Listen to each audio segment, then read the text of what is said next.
Well, hello. Welcome back to 9 Years in China. Old Kenny here, sharing some more stories. We're starting out, this new channel, starting out, my first year in Fuyang, Anhui, China. And so I hope you like some of the things I'm talking about on my channel. Please subscribe. I want you to subscribe and keep enjoying. I thought today talk a little bit about my first observations of shopping in China. I'd come into Fuyang, when I was learning where grocery stores were, and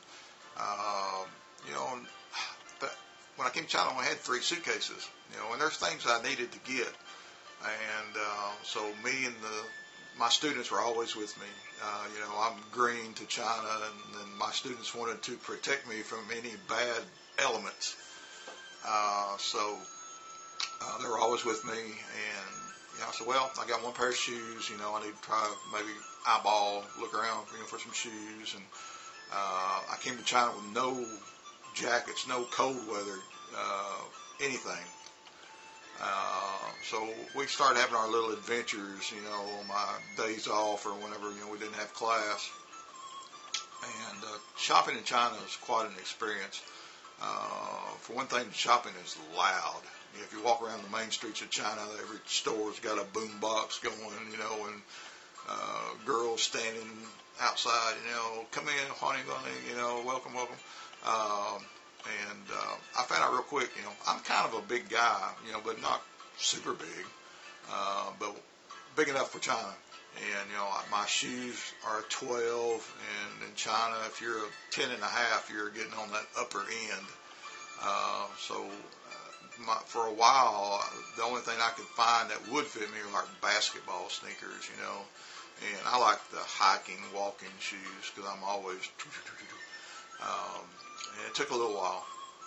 And we looked and looked, some, and finally, behind the main bookstore in Fuyang, there was a store called the Fat Store. And how you could spot it, they always had this gigantic pair of jeans out front, hanging up, looked like a big old flag.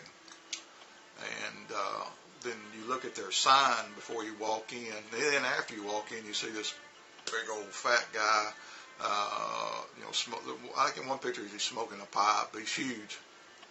But I kind of found a home. And the first time I was there, I was able to find a pair of shoes that would fit. Not real comfortable, but at least I had an extra pair, in case I got wet. Then the first trip in the store, I saw this little black leather jacket, just fine for cool autumn evenings. Remember, we're getting into October here, and you need something. Then, a couple weeks later, I got really lucky, and I came in and I found a Cabela's flannel line jacket. It's flannel, so it's kind of, medium, like for the 40s outside. But I was gaining ground. At least now I had 2 jackets. But the one thing that had eluded me is when it turned winter, I had nothing. I had nothing for the freezing, sub-freezing teens, and it gets cold. Believe me, it gets cold. And where I was is also really windy sometimes. You might be walking down the block downtown and no wind, and you get to an intersection and, and you see small children going through the air and signs blowing everywhere. And because there's nothing to break the wind, so when it starts, it's like a snowball. And sure enough, I want to say it's right around the first week of November. And my students told me it is supposed to get cold in the next week. I'm got my mood music playing. Got to have the mood music.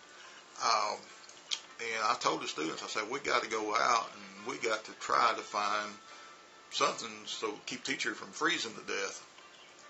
And sure enough, late in the week, they told me again that like tomorrow, a big cold front's supposed to come in, and I'm getting worried.